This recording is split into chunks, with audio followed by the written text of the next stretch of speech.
This tiny glowing LED is your first step to incredible universe of electronics, and by the end of this video you will build exact same circuit yourself. You will not only make it work, you will truly understand why a simple resistor is the LED's greatest ally. This is where your journey begins, and trust me, you got this. We will learn what an LED really is, why you always need a resistor, and how to connect everything on the breadboard. It's simple, and you will see it step by step. Here's what you need. 2 standard AA batteries, each providing 1.5 volts. Combined they deliver about 3 volts when placed in this simple plastic battery holder. You will also need a single LED, a resistor. 212 ohms is ideal for safety, and breadboard to connect everything without any soldering. I highly recommend getting a small set of pre-made jumper wires.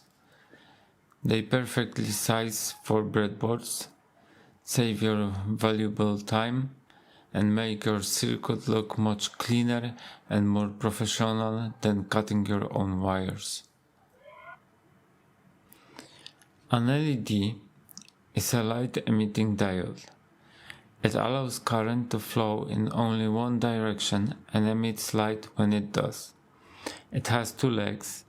The longer one is positive side, called the anode, while the shorter one is the negative side, called the cathode.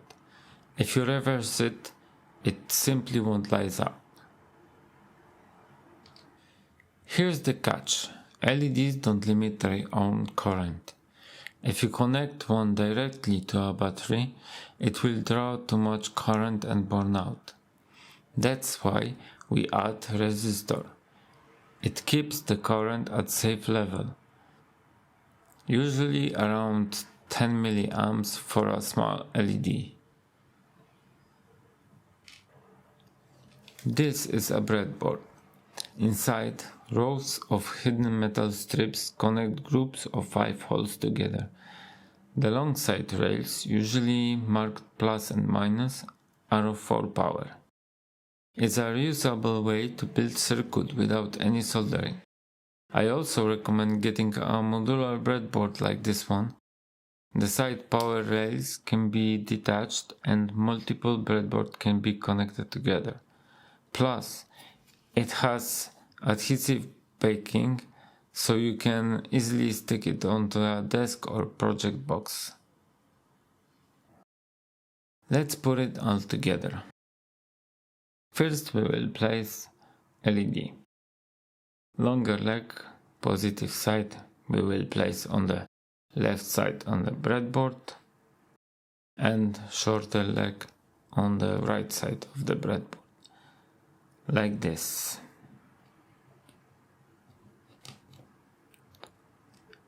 LED is in the middle of the breadboard. Now we will place resistor. We will connect left side power rail plus with LED.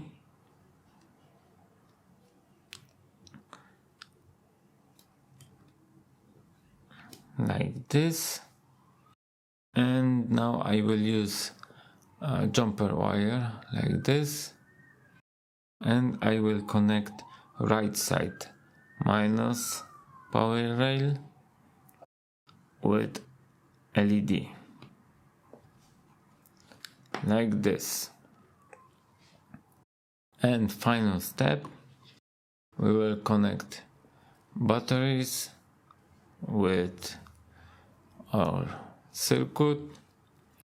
Red wire is plus and black wire is minus. So we will place red wire in the left power rail with the plus like this, and black one on the right side power rail with minus.